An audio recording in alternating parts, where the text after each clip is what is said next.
하나님, 오늘도 우리에게 기회를 주셔서 감사합니다. 생명과 호흡을 주셨고 예배할 수 있는 마음을 주셨고 하나님을 찾을 수 있는 생각을 하게 하여 주셨사오니 저들의 마음이 정직하여 하나님을 경험하고 만날 수 있는 기회를 따라 성공하는 예배가 되게 하여 주시옵소서. 믿음으로 헌금한 이들을 기억하셔서 저들이 하나님의 약속을 믿고 행동한 만큼 응답하여 주시고 저들이 하나님의 약속된 복으로 저들도 또 다른 이들에게도 분명히 말하고 증거할 것이 있도록 저들의 믿음을 확증하여 주시옵소서. 예수님의 이름으로 기도하였습니다. 하나님의 말씀은 누가복음 1장 8절에서 23절까지 말씀을 함께 합독하겠습니다. 누가복음 1장 8절에서 23절까지 함께 합독하겠습니다. 함께 읽습니다. 시작. 마침 사가랴가 그 반열의 차례대로 하나님 앞에서 제사장의 직무를 행할세 제사장의 전례를 따라 제비를 뽑아 주의 성전에 들어가 분향하고 모든 백성은 그 분향하는 시간에 밖에서 기도하더니 주의 사자가 그에게 나타나 향단 우편에 선지라. 사가랴가 보고 놀라며 무서워하니 천사가 그에게 이르되 사가랴여 무서워하지 말라. 너의 간구함이 들린지라. 내 아내 엘리사벳이 내게 아들을 낳아 주리니 그 이름을 요한이라 하라. 너도 기뻐하고 즐거워할 것이요 많은 사람도 그의 태어남을 기뻐하리니 이는 그가 주 앞에 큰 자가 되며 포도주나 독한 술을 마시지 아니하며 모태로부터 성령의 충만함을 받아 이스라엘 자손을 주 곧 그들의 하나님께로 많이 돌아오게 하겠음이라. 그가 또 엘리야의 심령과 능력으로 주 앞에 먼저 와서 아버지의 마음을 자식에게 거스르는 자를 의인의 슬기에 돌아오게 하고 주를 위하여 세운 백성을 준비하리라. 사가랴가 천사에게 이르되 내가 이것을 어떻게 알리요? 내가 늙고 아내도 나이가 많으니이다. 천사가 대답하여 이르되 나는 하나님 앞에 서 있는 가브리엘이라. 이 좋은 소식을 전하여 내게 말하라고 보내심을 받았노라. 보라, 이 일이 되는 날까지 내가 말 못하는 자가 되어 능히 말을 못하리니 이는 내가 내 말을 믿지 아니함이거니와 때가 이르면 내 말이 이루어지리라 하더라. 백성들이 사가랴를 기다리며 그가 성전 안에서 지체함을 이상히 여기더라. 그가 나와서 그들에게 말을 못하니 백성들이 그가 성전 안에서 환상을 본 줄 알았더라. 그가 몸짓으로 뜻을 표시하며 그냥 말 못하는 대로 있더니 그 직무의 날이 다 되매 집으로 돌아가니라. 아멘. 우리는 1월 달을 하나님에 대한 지식이 아니라 하나님 자체에 대한 경험을 하는 달로 지내보자고 보냈고, 이제 2월 달은 그런 하나님이 우리에게 하나님의 살아계심을 스스로 확인하고 증거해 주시는 것을 좀 체험해 보자라고 한 달을 시작했습니다. 첫 주일에 우리가 하나님이 우리에게 주시는 증거, 또 하나님께서 우리에게 나타나시는 일들을 체험할 수 있었으면 참 좋겠습니다. 성경이 가르치시는 하나님은 믿을 만한 분이라고 하는 겁니다. 왜 믿을 만한 분이냐? 그는 거짓말하지 않고 후회가 없고 하신 말씀은 반드시 이루시는 분이시기 때문입니다. 성경을 좀 보죠. 민수기 23장 19절입니다. 함께 읽겠습니다. 시작. 하나님은 사람이 아니시니 거짓말을 하지 않으시고 인생이 아니시니 후회가 없으시도다. 어찌 그 말씀하신 바를 행하지 않으시며 하신 말씀을 실행하지 않으시랴. 하나님은 사람, 우리 인생과는 분명히 다르다 이렇게 이야기합니다. 거짓말할 수 없고 후회가 없으시고 그가 하신 말씀은 반드시 이루어진다. 그게 성경이 우리에게 가르치시는 믿음이죠. 그럼 반대로 얘기하면 뭡니까? 사람은 거짓말 하고 후회가 있고 말한 것을 다 지키지 못한다. 의도적이 아니라도 정말 거짓말하기 싫어도 거짓말하게 되는 경우가 있죠. 능력이 안 돼서 거짓말하는 경우도 있고 사실은 잘 몰라서 거짓말하는 경우도 있습니다. 나는 정말 그렇다고 알고 있었는데 나중에 알고 봤더니 그게 아니더라. 뭐 이런 경우 있잖아요. 그러니까 내 의지와 상관없이 거짓말하죠. 그렇죠? 여러 가지 선택과 결정을 했는데 후회함이 있는 거 굉장히 많으실 겁니다. 그리고 내가 한 말을 다 주워 담지 못하는 것도 우리의 특징이지요. 그래서 세상에서 제일 미련한 게 뭐냐? 사람 믿는 거라고 합니다. 그러면 전부 다 의심하고 다 모른 채 해야 되느냐? 우리는 적당히 서로 속고 속이면서 또 어쩔 때는 속아주면서 그렇게 삽니다. 사람들을 대할 때 그 부분을 여러분들이 좀 인정하셨으면 좋겠어요. 그걸 인정 안 하면 어떤 상황이 벌어지느냐? 저 인간이 저럴 줄 몰랐다는 둥, 어떻게 인간이 그럴 수 있냐는 둥, 인간이니까 그럴 수 있고 사람이라서 그랬던 겁니다. 그러니까 양해하고 넘어가셔야 돼요. 반대로 하나님에 대한 부분만큼은 절대로 사람을 대하듯이 하지 않았으면 좋겠다는 생각입니다. 하나님은 그 하신 말씀을 다 지키시기 때문에 창조하실 때에도 그 말씀대로 하시죠. 구원도 약속하신 말씀대로 하시고 심지어 마지막 날 심판까지 내가 한 그 말이 너희를 심판한다 그렇게 말씀하셔서 심판도 그렇게 하나님이 말씀대로 하시는 분입니다. 우리가 하나님 앞에 신앙생활할 때 그래서 가장 중요한 것이 뭐냐 하면 사람들 앞에서는 어쩔 수 없이 거짓말할지라도 사람들 앞에서는 어쩔 수 없이 후회하는 일들을 좀 할지라도 사람들 앞에서는 내 말을 다 지키지 못하는 게 너무나도 당연하다고 생각할지라도 하나님 앞에서만큼은 좀 마음과 생각을 달리 할 수 있어야 그걸 믿음 있는 사람, 하나님의 사람이라고 보겠죠.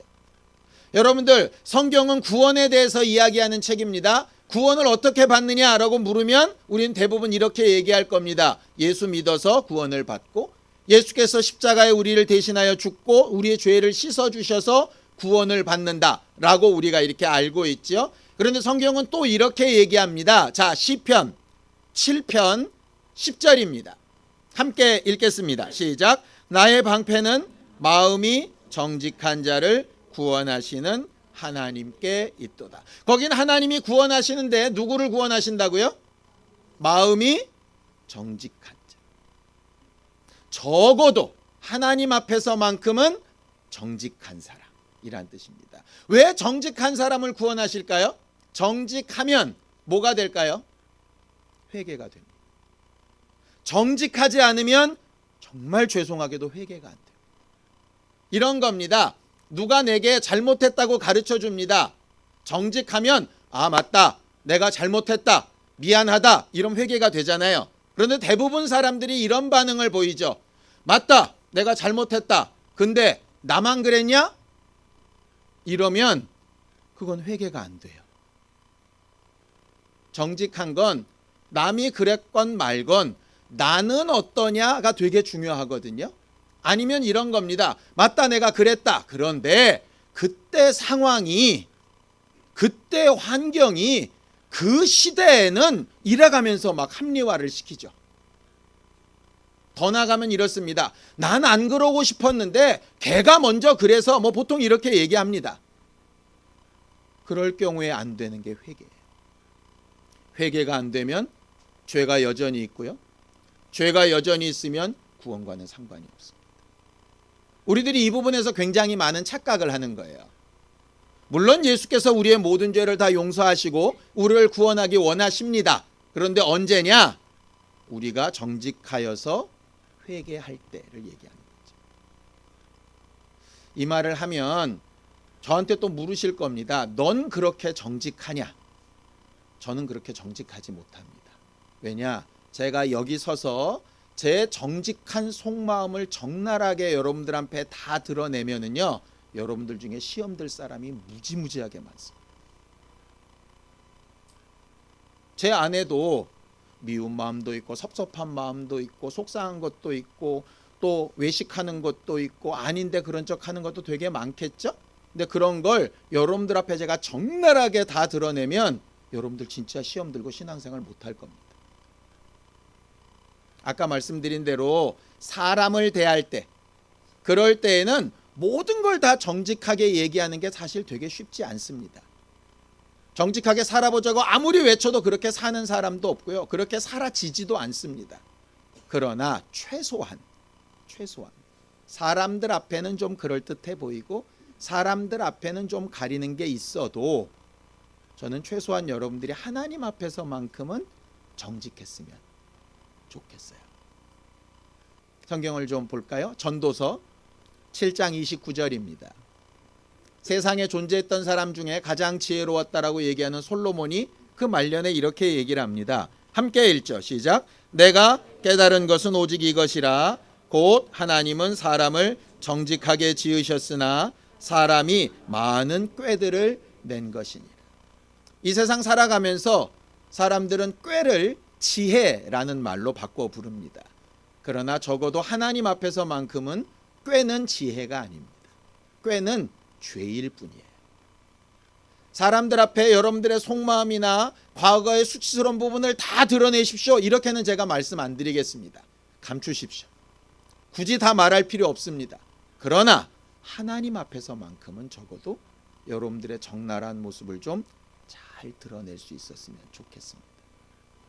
하나님 앞에서 정직하지 못하게 되면 어떤 현상이 벌어지냐면 스스로 자기에게 속아요. 내가 뭔가 되는 것처럼 착각하게 되는 거죠. 성경은 하나님께서 우리를 마지막 날 심판하실 때 우리 마음과 입의 말로 심판하신다라고 말씀해 놓으셨어요. 성경을 좀 한번 다시 찾아보죠. 마태복음 12장 36절에서 37절입니다. 함께 읽죠. 시작. 내가 너희에게 이르노니 사람이 무슨 무익한 말을 하든지 심판날에 이에 대하여 신문을 받으리니 내 말로 의롭다함을 받고 내 말로 정죄함을 받으리라. 우리가 마음으로 진짜 믿는 부분을 입으로 시인할 때 마음으로 믿어 의에 이르고 입으로 시인해서 구원을 받는다라고 이야기합니다. 반대로 우리 마음을 속이고 그럴듯해 보이는 무익한 말을 하게 되면 그 말은 우리에게 도리어 심판의 도구가 되어지지요. 그래서 오늘 여러분들과 침례 요한의 아버지인 사가랴라고 하는 사람 이야기를 좀 나눠보려고 합니다. 사가랴는 부인인 엘리사벳과 함께 모태신앙이었습니다. 여기도 모태신앙인 분들 꽤 많죠? 청년셀 모임 했더니요, 한 80%가 모태신앙이더라고요. 모태신앙이 무슨 말이냐? 간단합니다. 내 의지와 전혀 상관없이 태어났더니 이미 교회 다니고 있는 사람들이란 얘기예요. 이 사가랴와 엘리사벳이 그랬죠. 성경을 좀 보죠. 누가복음 1장 5절 6절입니다. 함께 합독하겠습니다. 시작. 유대왕 헤롯 때에 아비야 반열에 제사장 한 사람이 있었으니 이름은 사가랴요 그의 아내는 아론의 자손이니 이름은 엘리사벳이라. 이 두 사람이 하나님 앞에 의인이니 주의 모든 계명과 규례대로 흠이 없이 행하더라 그랬습니다. 이 두 사람은 날 때부터 레위인이었고요, 아론의 자손이었고요, 태어나서 어느 정도 지나니까 제사장 직분을 맡게 됐고요. 그래서 교회가, 믿는 사람들의 모임이 그냥 자연스럽게 자기 환경이었어요.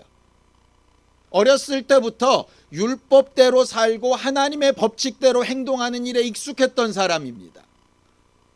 그가 뭘 선택을 할 필요가 없었어요. 그냥 삶이 그랬으니까. 그래서 너무나도 의인처럼 보이게 하나님의 계명과 규례를 따라서 흠이 없이 되게 잘 사는 사람이었습니다. 여기까지만 보면 굉장히 훌륭한 신앙인 가정 같아요. 그런데 여기에 문제가 생겼습니다. 어떤 문제가 생겼느냐? 결혼해서 시간이 가도 아이가 안 생기는 거예요.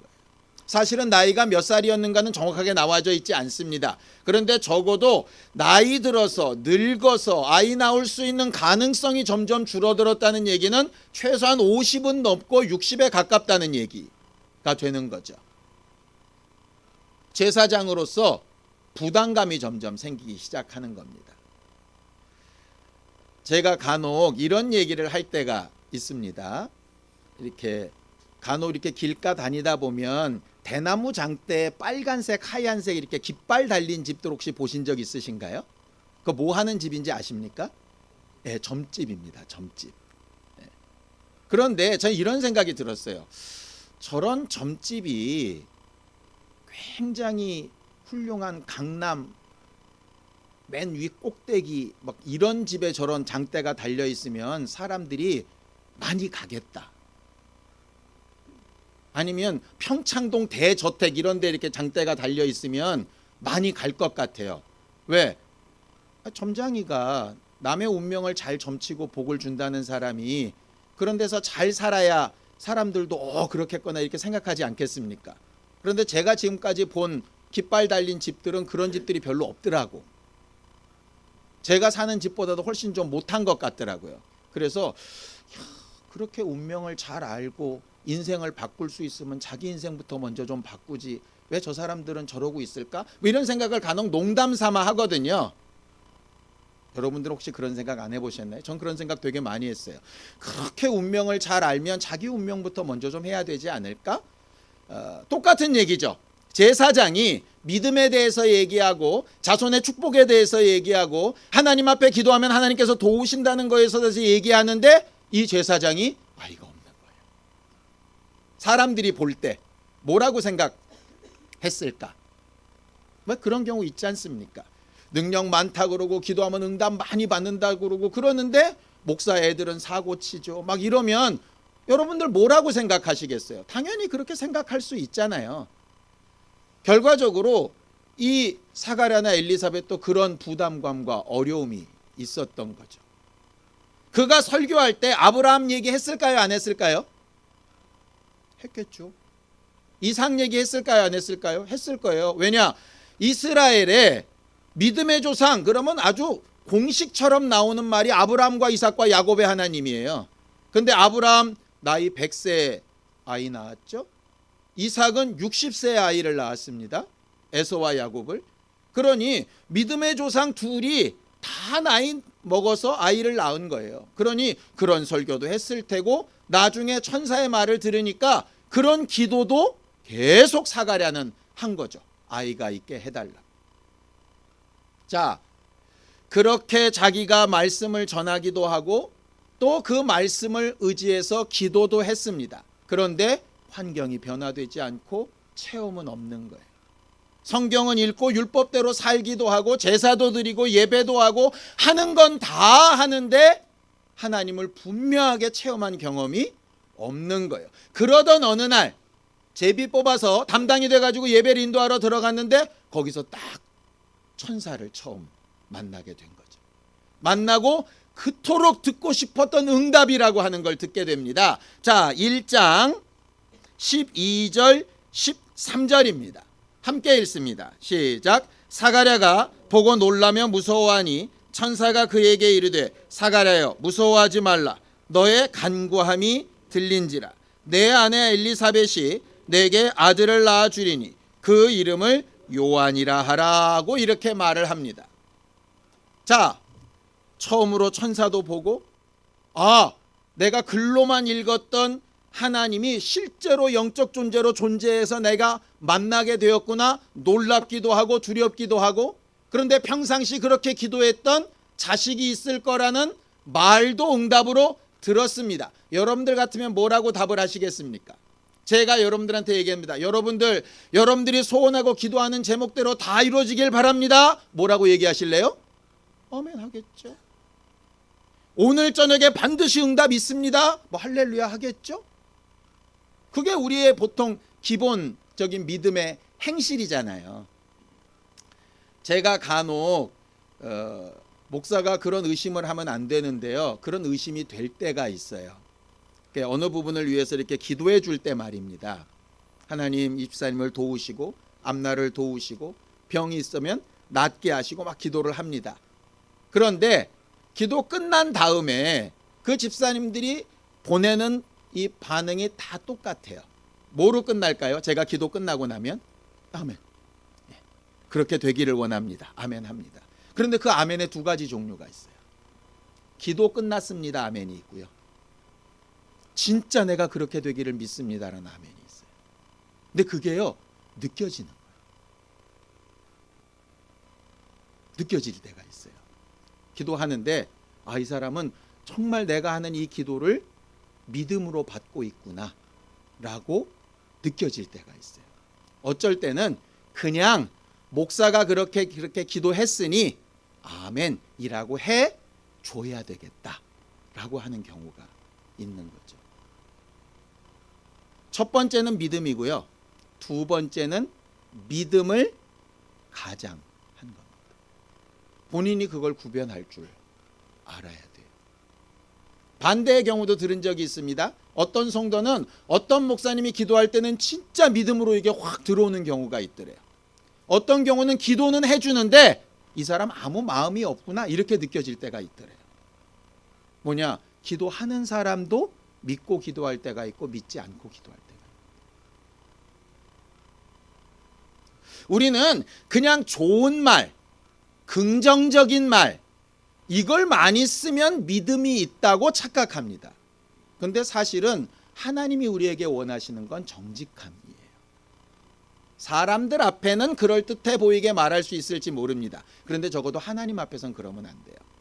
저는 예전에 사가랴 사건을 몇 번 설명하거나 성경 공부시킬 때요, 맨날 이 사가랴를 비난했었어요. 이렇게 비난했습니다. 적어도 제사장이 돼가지고 아브라함과 이삭의 얘기를 자기 입으로 전했을 거면서 그 전한 얘기가 자기한테 실제로 적용이 돼야 되니까 적용을 못 시키고 헤매고 앉아있는 거 얼마나 믿음 없으면 이러냐라고 막 비난을 했거든요.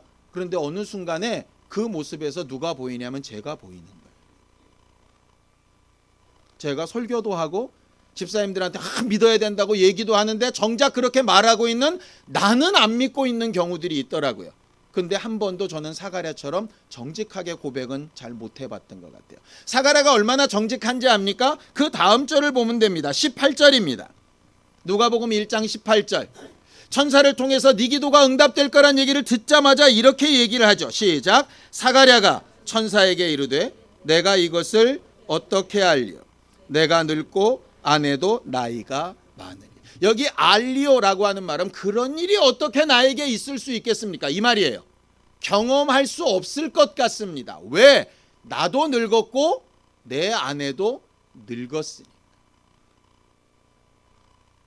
그럴듯하게 아멘 그 말씀대로 되기를 원합니다 이렇게 말할 수 있습니다. 근데 사가랴는 말로만 지금까지 습관적으로만 했던 신앙생활에서 지금 하나님의 사자를 눈으로 봤잖아요. 여기서까지 그럴듯하게 말할 수 없었어요. 그래서 자기 얘기를 하는 겁니다. 내가 설교도 그렇게 하고 기도도 그렇게 해하고 그렇게 되기를 정말 바라지만 실제로 내게는 그것을 경험하고 체험할 만한 믿음이 없습니다가 사가랴의 고백이었어요.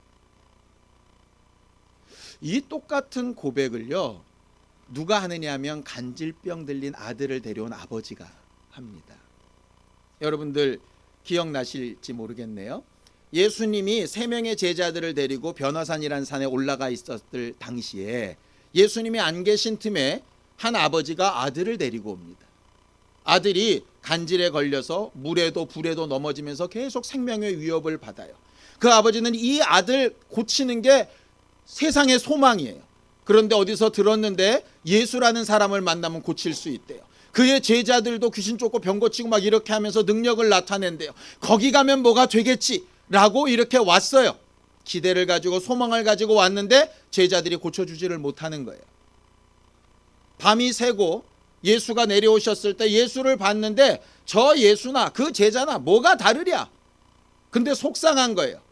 자기가 뭔가 의지하고 쫓아온 이 상황도 속상하고 낫지 않는 아들도 속상하고 못 고쳐주고 있는 저 인간들도 기분 나쁘고 막 속이 상한 거예요. 그래서 예수께 이렇게 묻죠. 뭐든지 할 수 있으면 좀 해봐 달라고. 근데 예수께서 뭐라고 얘기하시죠? 할 수 있거든이 무슨 말이냐? 그 다음이 믿는 자에게는 능치 못함이 없다, 이 말이에요. 이거를 정확하게 얘기하면 이렇습니다. 할 수 있다 없다의 결과가 어디서 나오는 줄 알아? 믿는 사람에게는 일어날 거야. 그런데 너는 믿는 사람이야? 라고 물으시는 거예요. 그 아버지한테. 너는 예수께 오면 고침받는다, 아니 고쳐졌으면 좋겠다. 제자들이라도 고쳐줬으면 좋겠다. 이 일이 되면 좋겠다. 병이 나았으면 좋겠다. 문제가 해결나면 좋겠다. 이렇게 바램을 가지고 있는데 바램은 믿음이 아니야, 이 얘기예요. 사람들이 착각하는 게요, 바람이 믿음이라고 착각을 하는 거예요. 학생들이요, 다 공부 잘하기를 바랍니다. 그렇죠? 그런데 실제로 공부를 잘하는 것과 바램은 차이가 있어요. 누구나 더 돈 많이 벌고 성공하기를 원합니다. 그런 바램은 다 가지고 있습니다. 그러나 그 바램은 믿음이 아니에요. 그 바램이 이루어지는 과정 중간에 믿음이라는 게 있어요. 예수께서 그 아버지한테 물었던 거 그겁니다. 너는 바램은 있는데 분명히 믿음에 대한 부분에 결격 사유가 있어. 믿음이 있다면 될 텐데 라고 묻는 거죠. 근데 그 아버지가 뭐라고 대답을 하죠? 나의 믿음 없는 것을 도와주세요. 그게 정직한 고백이에요. 해준다고 했잖아요. 남들은 됐다던데 그거 나랑 상관없어요. 너는 어떻게 믿고 있는데, 이 말이에요. 사가랴는 설교도 했어요. 아마 사가랴의 설교를 듣고 응답을 받은 사람들도 있었을걸요. 사가랴의 기도에 응답받았다고 간증하며 감사했던 사람도 아마 있었을 거예요. 사가랴가 바라던 것과 실제로 하나님의 말씀을 믿는 것과의 차이는 분명히 존재했어요. 모태신앙인 분들, 나름 하나님을 믿어왔다고 생각하는 분들, 한 가지만 여쭙겠습니다. 진짜 하나님이 그렇게 하실 거라고 여러분들이 믿습니까? 그건 여러분들 스스로 대답하십니다. 사가랴는 정직하게 고백했어요. 난 그렇게 말도 전하고 기도도 했는데 나는 믿어지지 않아요. 어떻게 하면 좋을까요? 그때 천사가 얘기합니다. 믿어질 수 있도록 내가 도움을 줄게. 그래서 나온 응답이 뭐죠? 말을 못하는. 많은 사람들은 사가랴가 믿음 없어서 저주받았다고 얘기해요. 아니에요. 틀렸어요. 믿음이 없으니까 믿음이 있을도 증거를 보여주신 거죠. 네가 지금까지는 믿지도 않은 말을 막 했잖아. 믿지도 않은 말을 막 했으니 결국 말한 것만큼 심판거리밖에 더 됐겠어? 그러니 차라리 믿음 없이 막 내뱉을 말이라면 차라리 말을 하지 마라. 확실한 믿음이 경험될 때까지. 그러면서 얘기하죠. 자, 성경을 보겠습니다. 20절입니다. 함께 읽습니다. 시작. 보라, 이 일이 되는 날까지 내가 말 못하는 자가 되어 능히 말을 못하리니 이는 내가 내 말을 믿지 아니함이거니와 때가 이르면 내 말이 이루어지리라 하더라 그랬어요. 때가 되면 이 일이 이루어질 것이다. 사가랴가 말 못하는 상태에서 돌아와서 엘리사벳에게 잉태한 사실을 알게 됩니다. 잉태됐잖아요. 그런데 입이 안 풀려요. 날이 가서 9달이 됐습니다. 요한이 태어났습니다. 그런데 입이 안 풀려요. 왜죠? 아들 있을 거라고 그랬고 그렇게 약속대로 다 이루어졌는데 왜 안 풀리죠? 아까 하신 말씀에 뭐라고 되어 있느냐? 아들을 낳을 거다. 그리고 그 이름을 요한이라고 해라까지가 약속이거든요. 그 다음에 보니까 되게 재밌는 상황이 벌어집니다. 보통 그 당시에는 자기 조상들의 이름을 따서 자식들의 이름을 짓기 때문에 엘리사벳이 아이를 낳은 다음에 사람들이 대부분 다 아버지 이름을 따라서 사가랴로 하자고 그러는 겁니다. 친척들이. 그런데 엄마인 엘리사벳이 갑자기 뜬금없이 요한이라고 하겠대요. 야, 요한이라는 이름은 니네 조상 중에 있지도 않는데 왜 갑자기 요한이냐? 네 그럼 남편한테 물어보자 라고 사가랴한테 물었습니다. 사가랴가 말을 못하니까 칠판에 쓰죠. 자, 63절 64절입니다. 함께 읽습니다. 시작. 그가 서판을 달라하여 그 이름을 요한이라 쓰매 다 놀랍게 여기더라. 이에 그 입이 곧 열리고 혀가 풀리며 말을 하여 하나님을 찬송했다 이랬습니다.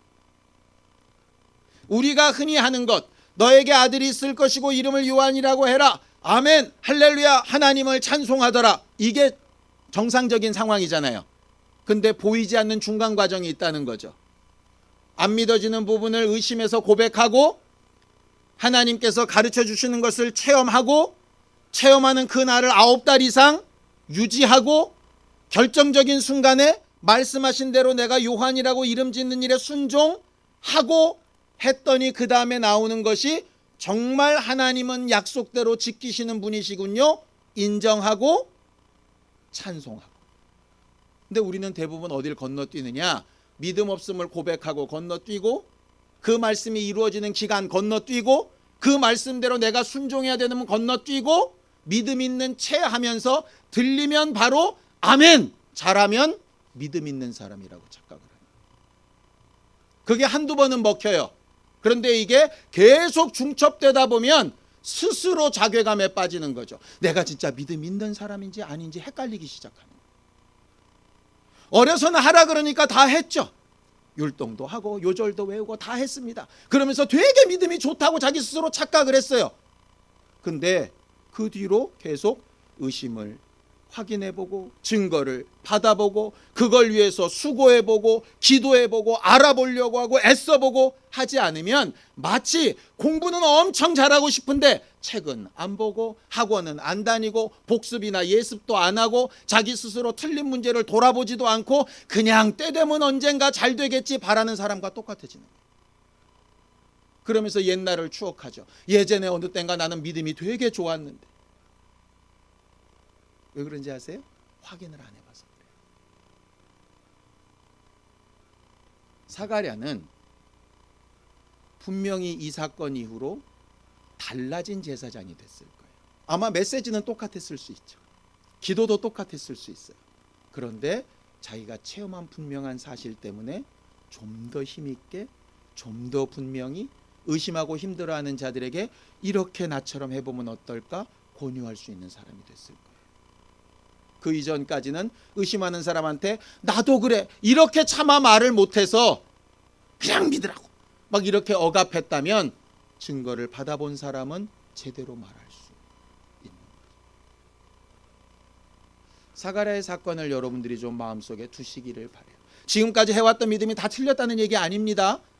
분명히 본인 안에 의심이 있고 확인되지 못한 부분이 있었어도 믿음으로 행한 부분을 하나님은 의롭다라고 분명히 인정하신 부분이 있었어요. 그러나 자기에게 그게 해결이 안 나는 거예요.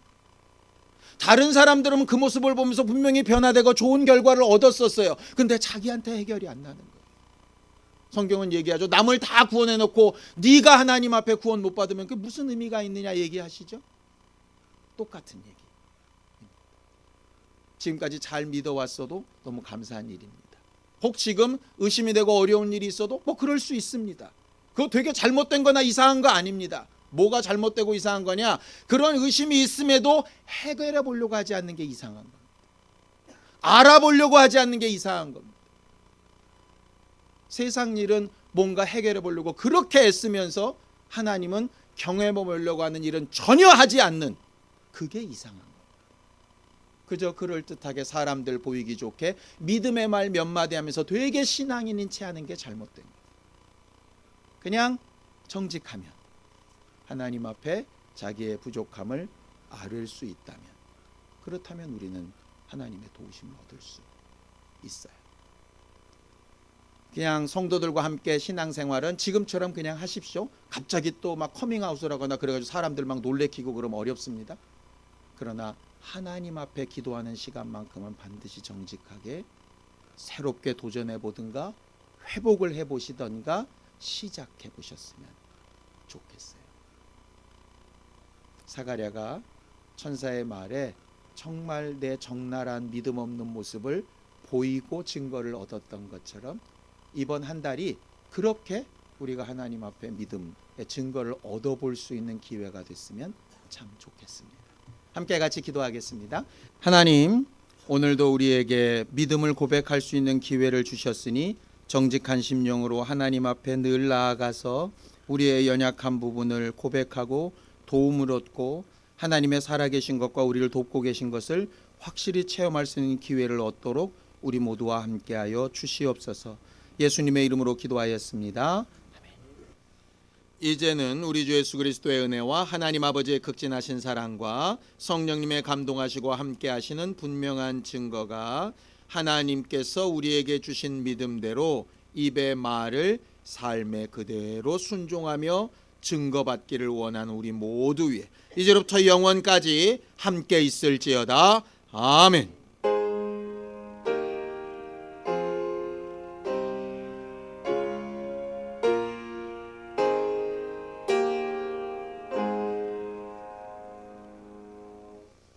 우리 예배 받으신 하나님 앞에 감사하는 박수 하시고 끝내겠습니다.